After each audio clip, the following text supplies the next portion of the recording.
자, 마가복음 1장 1절부터 8절의 말씀 하겠습니다. 하나님의 아들 예수 그리스도의 복음의 시작이라. 선지자 이사야의 글에 보라 내가 내 사자를 네 앞에 보내나니 그가 내 길을 준비하리라. 광야에 외치는 자의 소리가 있어 이르되 너희는 주의 길을 준비하라. 그의 오실 길을 곧게 하라. 기록된 것과 같이 세례 요한이 광야에 이르러 죄사함을 받게 하는 회개의 세례를 전파하니 온 유대 지방과 예루살렘 사람이 다 나아가 자기 죄를 자복하고 요단강에서 그에게 세례를 받더라. 요한은 낙타털 옷을 입고 허리에 가죽띠를 띠고 메뚜기와 석청을 먹더라. 그가 전파에 이르되 나보다 능력이 많으신 이가 내 뒤에 오시나니 나는 굽혀 그의 신발끈을 풀기도 감당하지 못하겠노라. 나는 너에게 물로 세례를 베풀었거니와 그는 너에게 성령으로 세례를 베푸시리라. 아멘.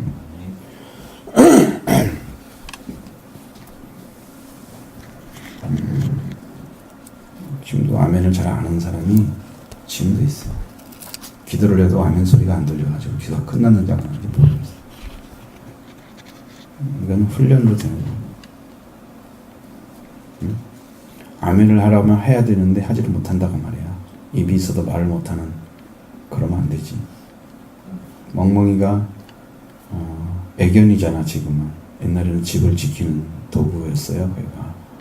시골에서는 개를 키우는 목적이 밤에 누가 손님 오면 꼭 짖어요. 알기 어렵잖아요. 보통 사람들은 지나가도 와도. 예, 근데 걔가 그냥 사람이 와도 짖지 않으면 자기 역할을 못하는 거였어요. 걔가. 요즘에 아파트에서 그거 키우면은 소리를 내면 더 나쁘잖아요. 그죠? 그건 정반대죠. 지금 우리가 하나님 앞에 나와서 예배를 드리는 사람이 하나님께 고백할 건 고백하고 찬양할 건 찬양하고 동의할 건 동의하고 드릴 건 드리고 받을 건 받고 이렇게 해야 된단 말이에요. 그게 예배의 형태란 말이죠. 근데 여러분이 그것을 동의해 주지 않고 그냥 적당히 넘어가고 이런 식으로 예배 참여자도 아니고 구경하는 사람이에요. 그것은. 구경하러 왔어요, 예배? 참여하러 왔죠? 그럼 참여를 해야 되죠. 참여하는 방식이 그런 거라니까. 찬양할 때는 크게 찬양하고 기도드릴 때는 같이 기도드렸다가 같이 끝나고 큰 소리로 같이. 예배 인도자는 예배 인도하기 때문에 하는 거. 드리러 온 사람들은 드리러 왔기 때문에 해야 되는 것이 있단 말이에요. 따로따로. 그죠? 그러니까 그것도 모르면 기초가 없는 거예요. 그 사람들이 꼭 어떻게 일을 해. 그러니까 그것을 빨리 캐치해서 지금이 뭐 할 시간이다. 지금 뭐 해야 된다. 알고 순서가 바뀌는 것도 아니고 별로 차이도 없는데 그걸 지금까지 모르고 있다면 말이 안 되고 여러분이 참여를 엉터리를 하고 있다는 거야. 진심이 아니라는 거지. 응? 정확하게 예배를 시작하면 딱 들어오고 맞죠? 기도를 하면 기도 딱 끝나면 기도 끝나는 걸 딱 해야 되고 그런 부분이 정확히 해야 되죠. 찬양은 찬양 소리를 크게 내야 되고 하는지 안 하는지 모를 정도라면 참여한 게 아니야.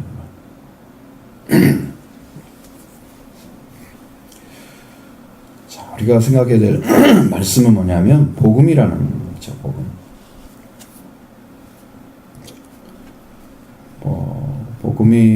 복음이 돼야 되는데 이 복음이란 말을 썼을 때는 우리 한국어적인 의미예요. 복스러운 소리, 복을 담고 있는 소리, 복음, 예? 그런 의미. 근데 언어적인 의미는 기쁜 소식 이렇게 돼 있어요. 유앙겔리온. 근데 어디서 기쁜 소식을 가져오냐? 그러면 싸움 전쟁터에서 승리를 해서 그 승리를 안 병사가 왕에게 이 기쁨을 전하기 위해서 달려오는 그때 사용하는 단어가 유앙겔리온이다 그래서 유앙겔리온. 그렇게 격한 단어예요. 그 단어가 그냥 무슨 그냥 여러분이 뭐 일반적으로 들려오는 기쁜 소식 그런 정도가 아니고,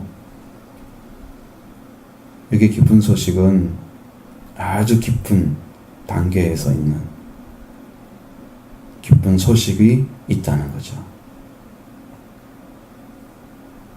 그러면 사람들이 하나님을 떠나서 죄 가운데 들어가서 죽어 있단 말이에요. 죽은 사람에게 가장 큰 기쁜 소식은 다시 사는데, 사는 것뿐 아니라 영원히 사는 것을 가져다 준다면 그보다 기쁜 소식이 없겠죠? 근데 여러분들이 지금 살아있는 것은, 지금 육신의 양식을 필요한 사람들은 육이 살아있는 거예요. 영혼의 양식이 필요한 사람들은 영이 살아있는 거예요. 밥을 안 먹으면 죽겠다 힘들어서, 그럼 육이 살았기 때문에 그런 거야. 그렇죠? 양식이 필요하죠? 하나님 말씀이 안 먹어지면 내가 힘들어 죽겠어. 영이 막 이렇게 느껴져. 영이 배가 고파. 그러면 영이 살아있다는 거죠.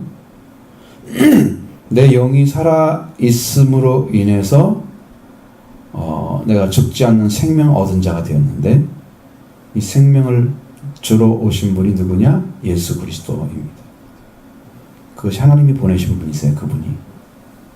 그래서 하나님의 아들 예수 그리스도의 복음, 기쁜 소식이 시작되었다.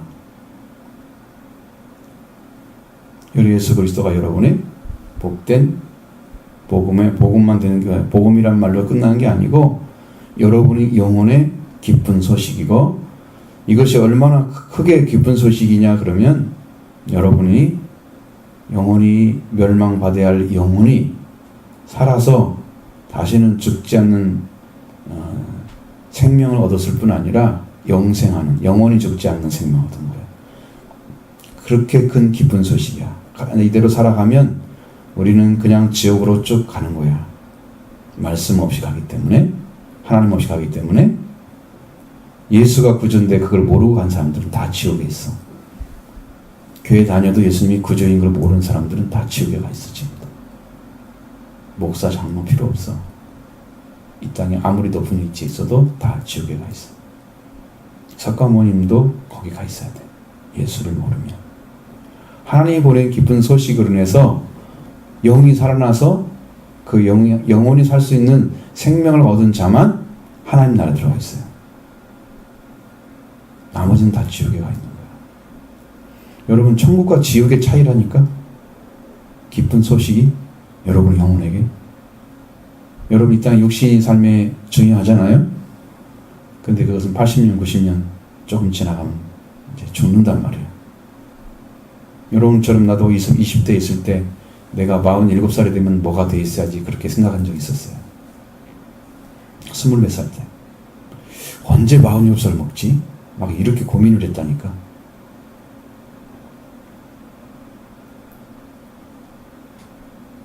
정말 그렇게 살았거든요.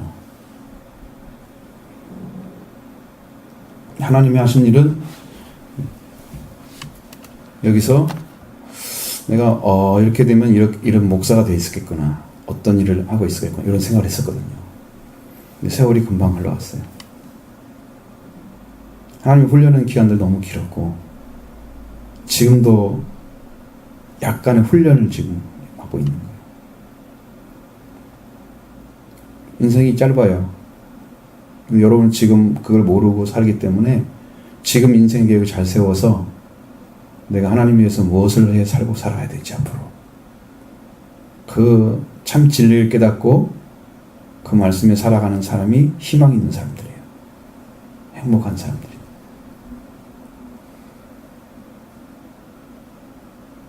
근데 이 복음이 시작되면 여러분 영혼 속에서 심령에 뭐가 와야지 시작된 거냐? 응? 기쁜 소식이 여러분에게 어떻게 시작되냐? 이것이 여러분 마음속에 들려와야 되지.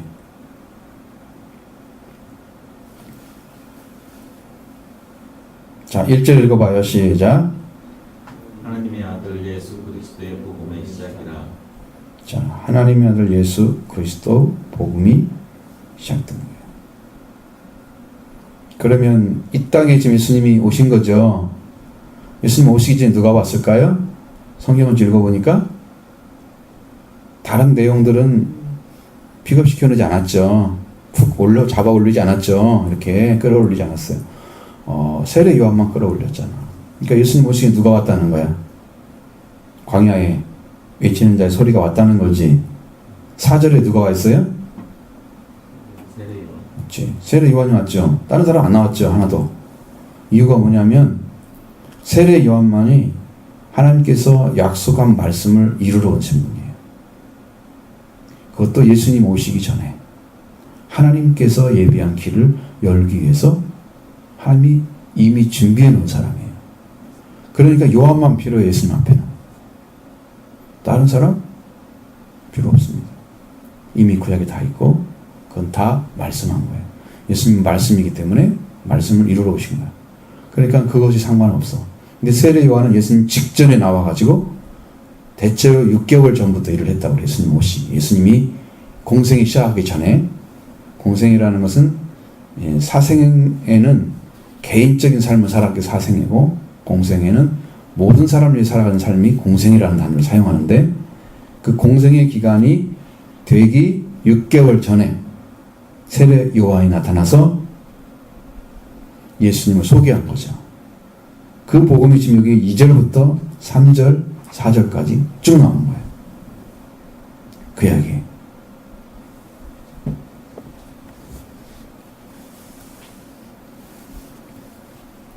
그럼 어떻게 복음이 시작되는가? 복음의 시작은 2절에 보라 내가 내 사를 네 앞에 보내노니 그가 내 길을 준비하리라. 이 말씀은 어디에 들어있을까? 이게 말라기 3장 1절에 들어있는 말씀이에요.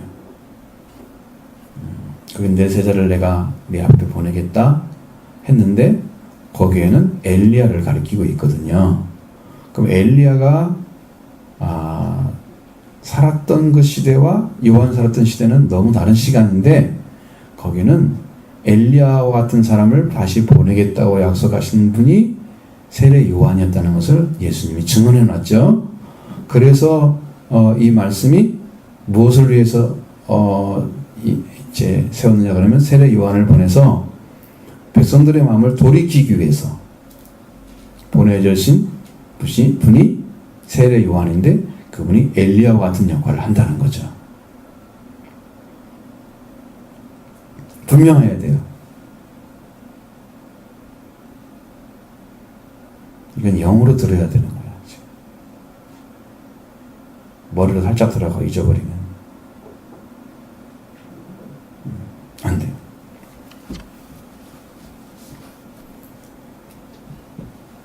내 사자, 그러니까 내 사자는 하나님 사자고요. 내 길을 내 앞 준비한다. 그것은 지금 오신 예수 그리스도의 길을 준비하는 거죠. 그래서 구약에 보면 그 내 길이 주의 길을, 그래서 여호와의 길이라고 써있단 말이에요. 그럼 하나님 일을 가리키는 거거든요. 그럼 예수님이 하나님이라는 뜻인데 하나님께서 인간의 몸을 입고 오신 거죠. 그래서 이 땅에 나타났을 때 그분이 어떤 분이라고 하는 것을 사람들에게 미리 알려주는 역할을 한 거죠. 세례 요한이. 그러면 여러분이 예수님을 알기 이전에 세례 요한이 먼저 여러분 안에 와야 기쁜 소식이 시작되는 거란 말이에요. 예수님이 누구라는 것을 가르쳐주고 어떻게 구원받아야 될 걸 가르쳐주고 그분이 얼만큼 나하고 다른지를 가르쳐주고 그 길이 들어가는 길이 어떤 길인가 가르쳐주고 15절시로 넘어가야 되지만 그걸 전부 나온단 말이에요. 이게 놀라웠거든요.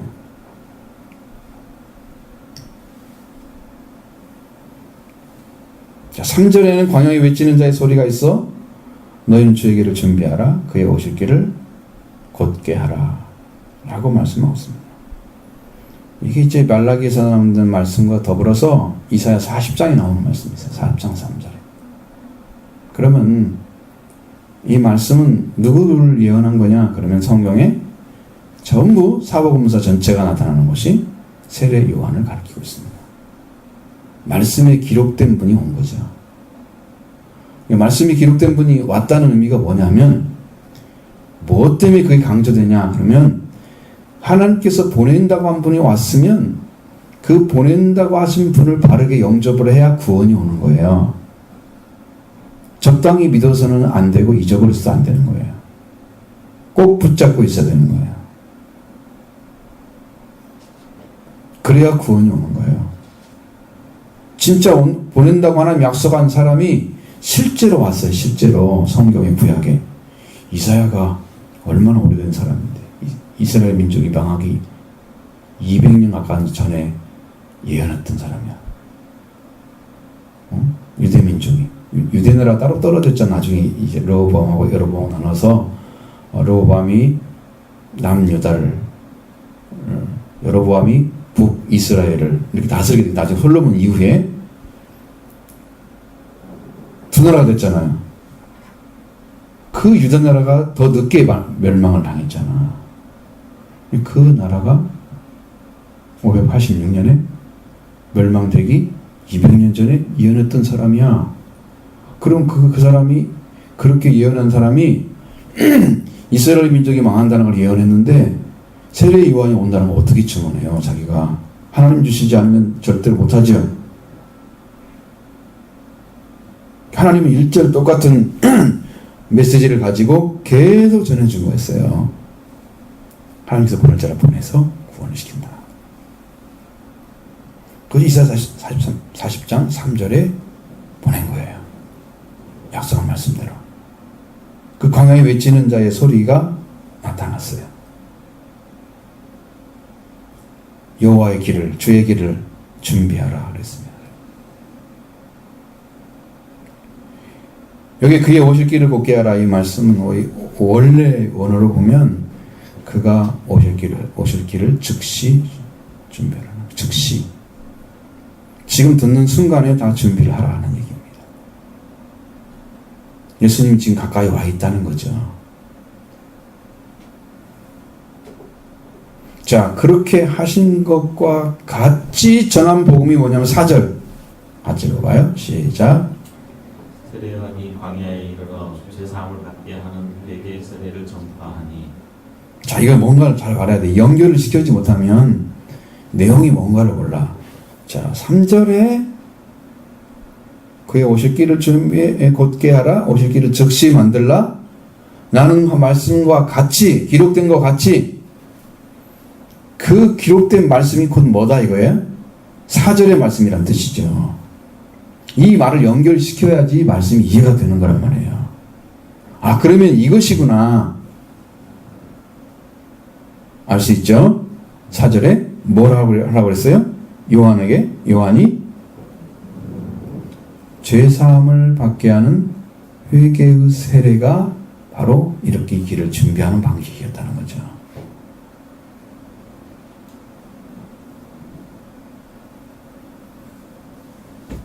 회개의 세례.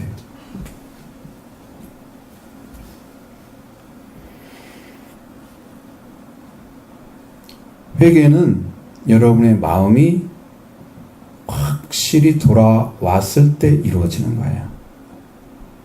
회개하라 라는 것은 마음을 돌이켜서 원래 자리에 돌아가지 않을 정도로 완전하게 변화된 상태를 회개라고 하는 거예요. 또 돌아간다 그러면 회개가 안 된 거예요. 이것은 돼지가 시켰다가 도로 더러운 그 구덩이에 빠지고. 회개 됐어요? 안 됐어요? 안 됐죠? 개가 토하였던 것을 도로 먹고 회개 됐어요? 안 됐어요? 더러워 죽겠죠? 그 생각만 해도 더러워 죽겠죠? 자기가 실컷 먹어가지고 다 토했는데 그걸 또 먹었어요. 더럽죠? 돼지를 깨끗하게 씻겨놨는데 도로 거기에 빠져가지고 다 더럽혔어요. 또 옷을, 자기 몸을. 회개를 한 것 같은데 도로 똑같았어. 회개 아니죠? 여기에 씻었다 그러면 다시는 더럽힐 수 없는 자리에 세워질 때까지가 이루어져야 회개가 이루어진 거예요.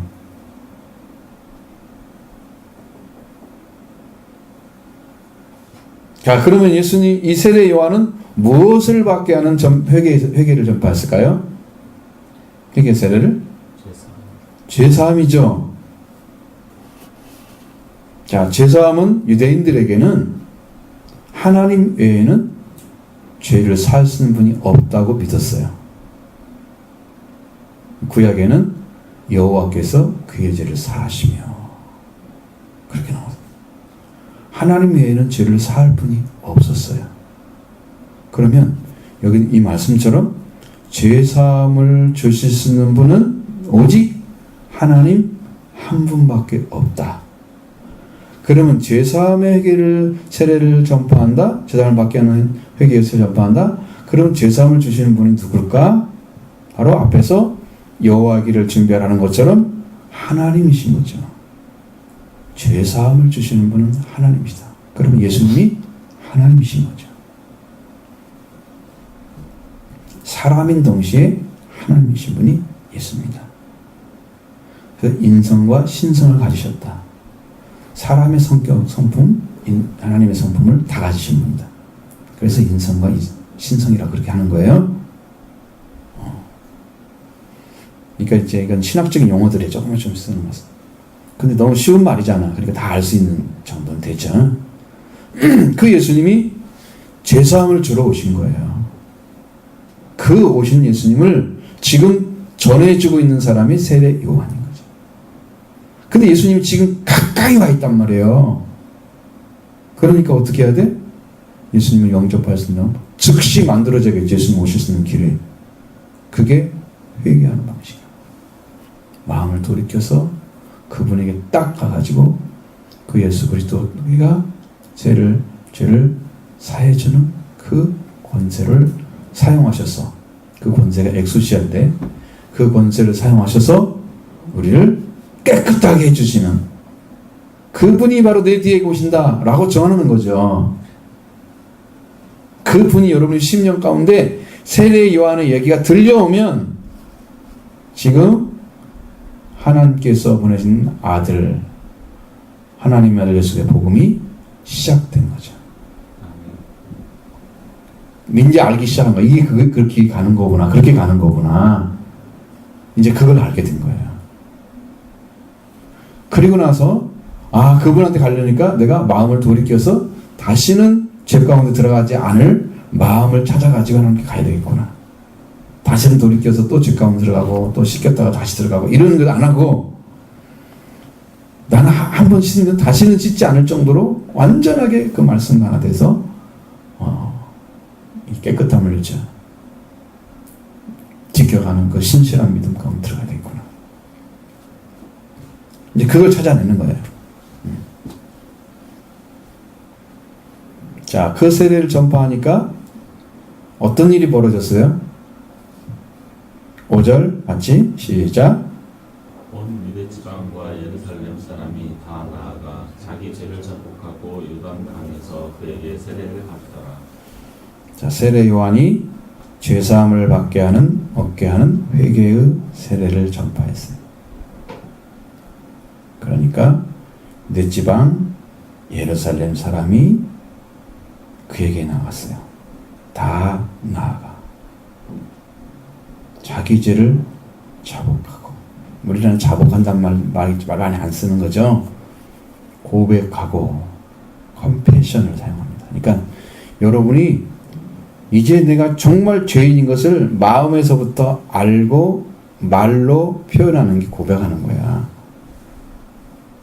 내가 죄인입니다 하는 것은, 자, 내가 죄를 벗기 위해서 내가 죄인입니다 입으로만 하는 게 아니고 내 마음에서 죄인인 것을 알고 내가 죄인이라는 것을 입으로 말하는 게 고백하는 거예요.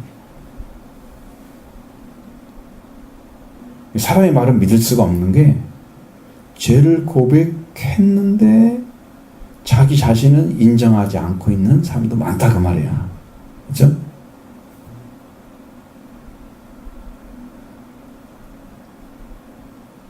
왜냐하면 이게 죄가 정확하게 자각이 안 된 상태로 죄인이라고 고백을 하면 내가 하나님께 죄를 고백한다는 말이 진실이 안 되잖아요.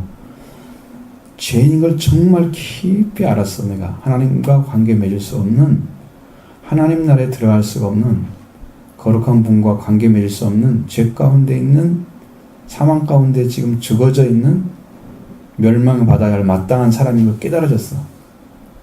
그럼 그건 펑펑 울면서 나는 죄입니다 고백해. 나는 이럴 수밖에 없는 것을 내가 몰랐습니다. 내가 죄인 자체도 몰랐습니다. 하나님.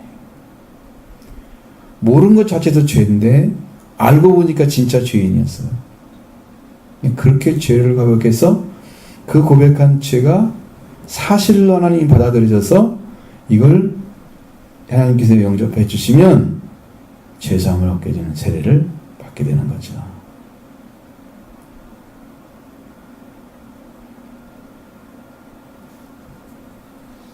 자, 여러분에게 세례 요한이 막 외치면서 이건 이렇군 저쩌고 막 말씀을 전해주는 거야. 그러면 그 목소리가 들려갔을 때 자기가 죄인인 것을 알았어. 그러면 여기서 이단강 유대 지방과 온 예루살렘 지방에서 이렇게 사람들이 나 자기 죄를 자복했잖아요. 세례 요한이 외치는 말씀 한 말씀만 들었겠어요? 여기는 짧게 써 있는 거죠. 짧게 써 있는 거예요. 거기가 수없이 얘기해 주실 거예요. 복음을 전파해 주니까 죄인인 걸 알려주니까 그들이 내가 죄인 하고 죄를 고백한 거예요. 진짜 안 거죠. 죄를 한 거예요. 그리고 그에게 요단강에서 그에게 세례를 받았어요. 그 세례는 세례라는 말이 아니고 원래 언어로는 침례라고 하는 거예요. 왜냐하면 지금처럼 발달한 시대에서 세례를 주는 식이 아니었어요. 강가에 주는 거잖아요. 강가에서 물을 이렇게 뿌려주겠어요?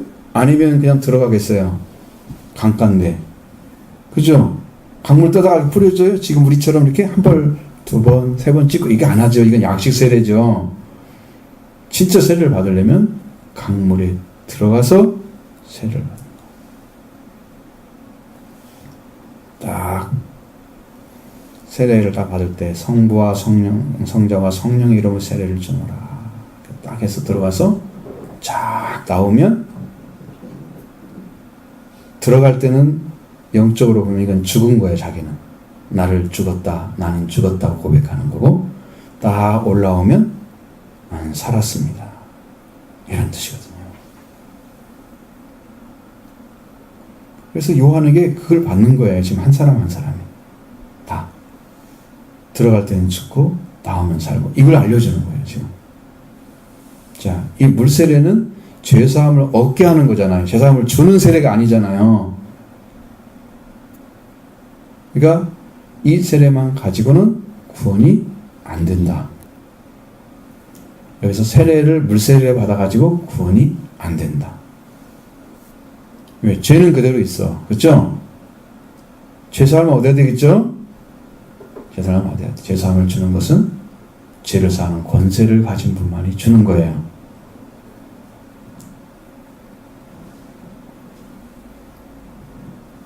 죄사함을 줄 수 있는 분은 생명을 살릴 수 있는 능력이 있는 분만 죄를 사할 수 있어요.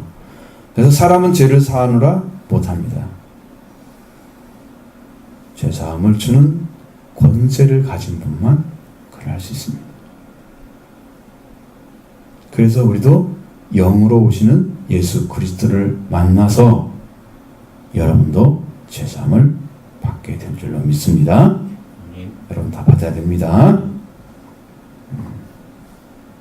지금 성령으로 오셔서 예수님이 여러분의 세례를 주신단 말이에요. 죄사함을 얻게 하는 세례.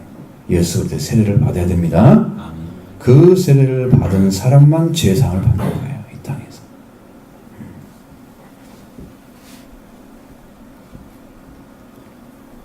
이 요한의 모습이 나타났어요. 자, 6절 봅니다. 요한은 낙타털 옷을 입고 허리에 가죽띠를 띠고 메뚜기와 석청을 먹더라. 어저께 어디에서 SNS에서 보니까 석청을 따는 거 봤어요. 석청을 봤어요? 목청을 따는 것도 보셨어요? 이게 청이라는 의미 자체가 전부 이제 벌꿀집을 얘기하는 거예요. 돌에 붙어 있어요. 이렇게 벌집이. 그럼 그걸 따다다닥 따면은 꿀이 흐르기 시작하죠. 그럼 쫙 따오면 여기도 이 벌집을 만들어 놓고 안에 들어간 거 똑같은 거야.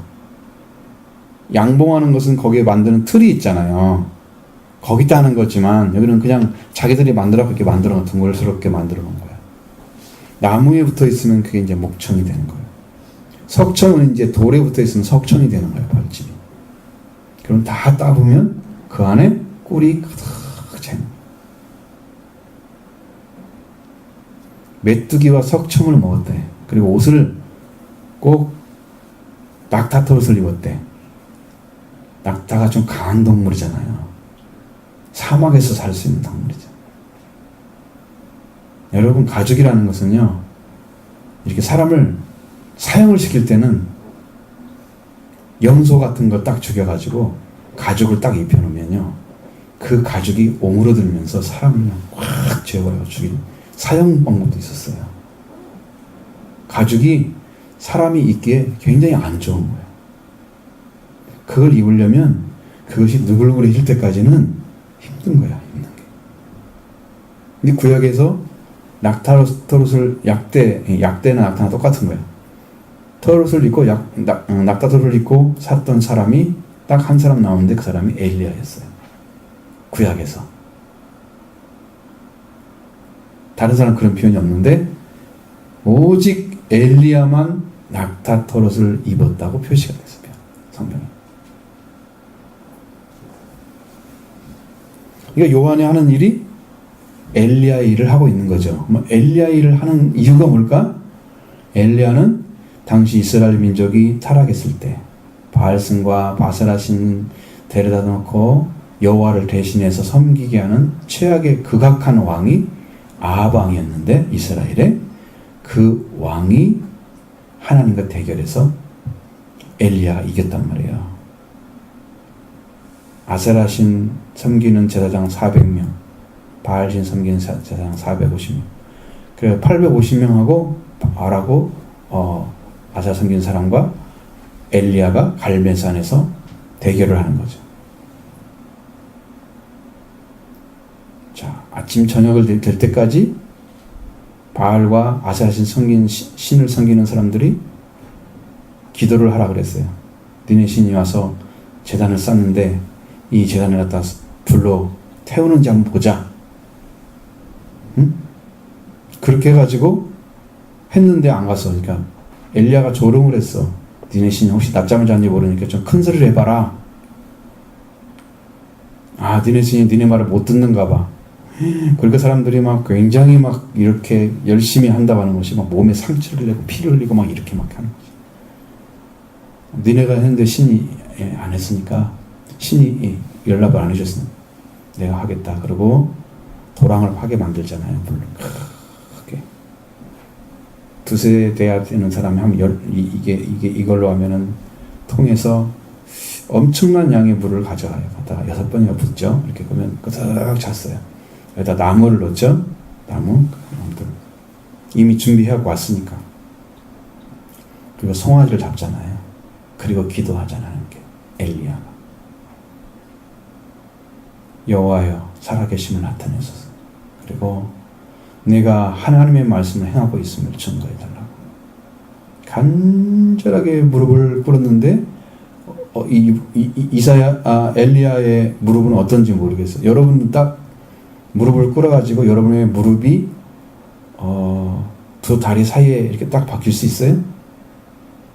성경은 그 정도로 간절히 기도했대. 막 쳐박고 간절하게 기도하니까 하늘에서 불이 딱 내려왔는데 송아지를 사르고 나무를 사르고 물을 다 훑어버리고 흙도 다 태워버렸대. 그거 막. 그러니까 백성들이 보면서 저가 참 신이다. 그러니까 오늘날 내가 너희들이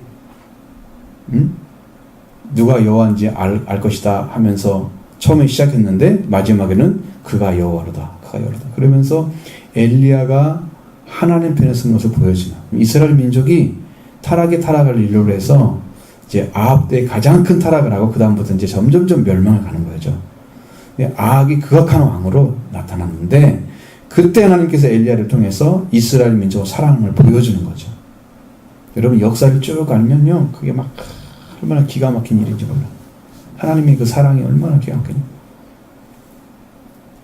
그렇게 해서 이스라엘 백성들이 이제 여호와가 누군지를 알았단 말이야. 하나님이 진짜 하나님이 누군지. 신이, 거기는 신이라고 나와있지, 하나님이라고 안 써. 진짜 신은, 참신은 여호와다. 그래서 마음이 돌이켜지는 일을 거기서 했던 거예요.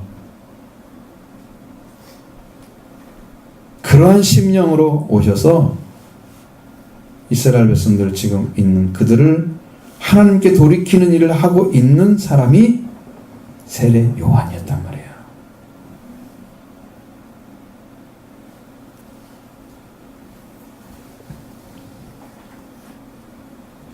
자, 그가 전파하는 내용을 보세요. 7절부터 8절 보죠. 그가 전파하여 이르되 나보다 능력 많으신 이가 내 뒤에 오시나니 나는 굽혀 그의 신발끈을 풀기도 감당하지 못하겠노라. 나는 너에게 물로 세례를 베풀거니와 그는 너에게 성령으로 세례를 베푸시리라. 아멘. 성령으로 받는 세례까지 가있어요. 자, 자기는 지금 물 세례 주고 있죠. 세례 요한이.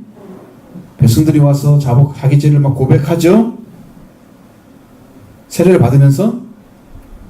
그러니까 엄청난 일이 벌어진 거죠. 사람들이 요한의 말을 듣고 막 죄를 고백하고 그러면, 자, 고백한 다음에는 죄사함을 주는 분이 필요하죠.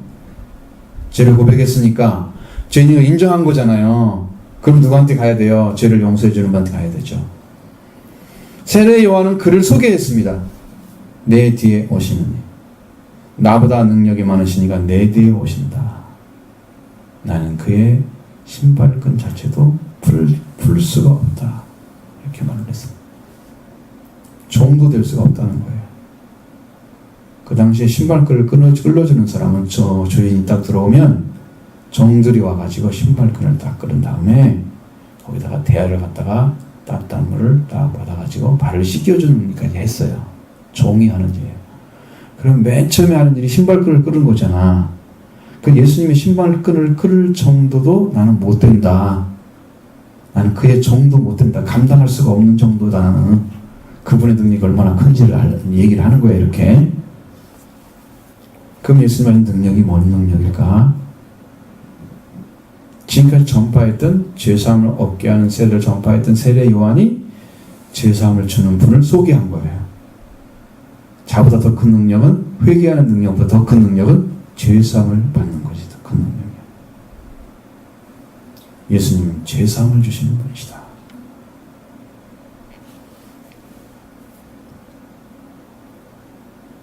여러분도 세례 요한의 세례를 받으시고 죄사함을 주는 예수의 세례 받으시기 바랍니다. 이것이 귓가에도 안 들려오걸랑 여러분 10번 이상 더 들으셔야 돼요. 무슨 말인지도 못 알아들으면 회개하지 못합니다. 여러분 영혼 살아야 됩니다. 죽어있으면 안 됩니다. 말씀이 안 들려올랑 내가 영이 죽어있구나.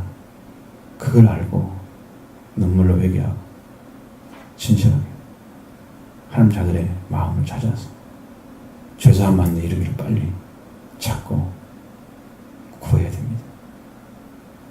그거 하지 않고 신앙생활 계속하면 종교인 돼서 예수님 오실 때도 구분하지 못하고 도덕같이 오는데 도덕이 올 것을 알고 있다면 도덕질을 맞겠어요? 안 맞겠어요? 예수님은 누구한테 도덕질같이 오르시냐 그러면 깨어있지 않는 사람, 죄사함 받고 회개해서 이 은혜 받지 못한 사람은 도덕같이 오시고, 죄사함 받고 회개한 사람에게는 알게 하여 오시고, 빛의 아들 자녀에게는, 낮의 아들 자녀에게는 알게 하여 오시고, 회개하지 못하고 지금도 죄사함 받으라고 말씀한 이 말씀 준비 안 한 사람은 예수님 도적같이 오시니까 어떻게 막 그걸 어떻게 준비해서 만날 거야? 모르고 있는데, 오시는 것조차도 모르고 있는데 죄사함 안 받으면, 깨어있지 않으면, 이거 찾지 않으면 우리는 헛것하고 있는 거야. 헛짓하고 있는 거야. 예배 드리는 것이 지금. 무슨 말인지 알겠죠? 한 일 하면 안 되겠죠? 응? 왜 우리가 이렇게 정말 하나님 말씀을 살고 은혜에 살고 이 복된 진리가 가득 차 차 있는데, 하늘에 보아들이 가득 차 있는데 왜 그걸 못 찾고 우리가 이 땅에서 이렇게 다 사다가 멸망하면 되겠어요? 하늘에 가득 찬 보아가 있는데 영점. 저는 그거 봤습니다. 하나님 많은 걸 보여줬죠. 과거에. 그 영광스러운 게 다 있는데, 하늘에 영광, 보아들이 가득 차 있는데 이걸 놓치고 이 땅에서 예수가 누군지 모르고 기쁜 소식을 받아들여가지고 여기 안에서 이루어지지 못해가지고 내가 예수 믿어 기쁜 것도 모르겠고 구원받은 것도 모르겠고 이렇게 살다 가면 안 되잖아.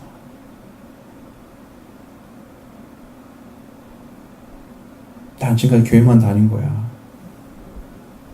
예수를 믿은 게 아니었어요. 믿었는데 왜 몰라 이걸. 믿었는데 이게 왜 모르냐고. 안 믿었으니까 모르지. 그 이름을 믿는 자, 영접하는 자에게는 하나님의 자녀들은 권세를 준다고 말씀했잖아요. 영접했으면, 그 이름이 믿어졌으면 여러분 뭐라 알아요? 하나님의 자녀들은 권세를 받아야 되겠죠. 근데 모르잖아. 영이 지금 하나님 자녀들은 권세 받았어요? 몰라요? 뭘 믿었어요 지금까지? 교회만 다닌 거지.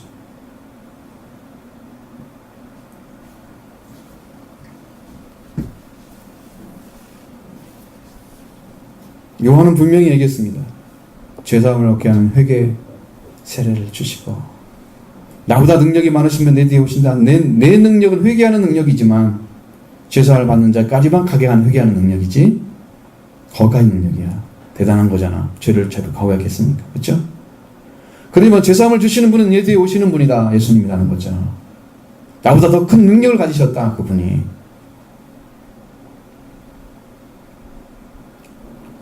그러니까 죄사함 때문에 예수님이 돌아가신 건데, 사실은 죄를 용서해 주려고, 여러분의 죄를 용서해 주려고 예수님 돌아가신 건데, 왜 그 능력을 여러분 받아 살아야지. 죄사함 받고 기쁘게 살아야지. 그런 거 한다면 여러분 얼마나 슬픈 일이야. 다 줬다고 하는데 난 못 받고 있으면 어떡해.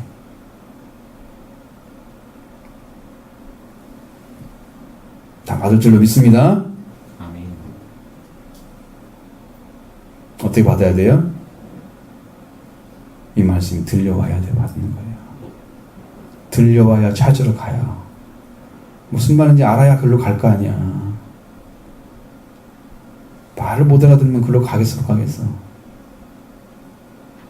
말을 못 알아들으면 못 가겠죠. 이게 그 말이야. 뭐라고요? 저는 무슨 말인지 모르겠어요. 가겠어요, 못 가겠어요? 못 가는 거예요. 지금 이 말씀이 무슨 말인지 모르면 또 못 가는 거예요. 이게 들을 때는 그런 것 같은데 하려고 하면 안 되는 게 뭐야? 내가 진짜는 모르고 있다는 거잖아. 그래서 기도가 안 되는 거지. 막 찾지를 못하는 거지. 발버둥 치며 찾아야 되는데 그것이 안 되는 거지. 이게 안 이루어지니까. 그렇죠?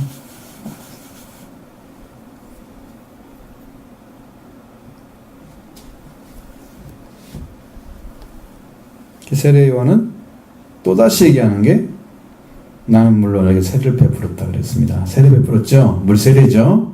회개하기 위해서 주는 거예요. 죄사함을 먹게 하는 회개 세례. 자, 그래서 죄를 사함을 받는 고백까지는 하게 했는데, 그 다음에 죄사함을 주는 능력은 그리스도가 가진 능력이에요. 그리스도만이 죄사함을 주는 능력을 가지고 있습니다. 그래서 예수는 사람의 이름이고, 그리스도는 하나님께서 이 땅을 구원하고자 하는 보내는 분에 대한 이야기죠. 그 내용이 그리스도라는 말을 담고 있는 거예요. 그래서 기름 부음을 받은 자라는 뜻이죠. 하나님께서 기름 부음 받아가지고 세운 거예요. 이 땅을 구원할 자로. 그래서 예수는 그리스도에서 예수 그리스도가 하는 거야. 그 예수 그리스도가 여러분에게 오셔서 죄사함을 주고, 그 다음 뭘 주셔야 돼? 성령으로 세례를 주실 분이다. 그는 너에게 성령으로 세례를 베푸시리라. 이 복음이 들려오기를 바라요. 여러분 심령 가운데 들어오기를 바라요. 분명하게 들어와야 됩니다. 내가 믿는 믿음이 제가 이제 조금씩 이해가 되는 게 뭐냐면 여러분이 왜 이렇게 안 믿어질까 그랬더니 믿기는 믿는데요. 이게 붙잡질 않는 거예요. 마음에서 그것이 그러니까 난 이렇게 돼야 되겠어 하고 붙잡아야 되는데 안 붙잡고 그냥 지나가는 거예요. 들을 때는 맞아. 그리고 돌아서 살 때는 예수님 안 붙잡고 마음대로 살다가 돌아와서 보면 그게 또 잊어버렸네. 또 그러고서 붙잡고 이런단 말이에요. 여러분 이 말씀이 들려왔을 때 딱 들어오잖아 심령에. 이거 없이는 안 되네. 그를 붙잡고 내가 잠잘 때나 깨어있을 때나 언제나 붙잡고 있어야 되는 거죠. 그래야 이게 찾아지는 거예요. 소원이 되어 있어요. 소원이. 여러분이 소원이 되어 있으면 이걸 찾는다니까요.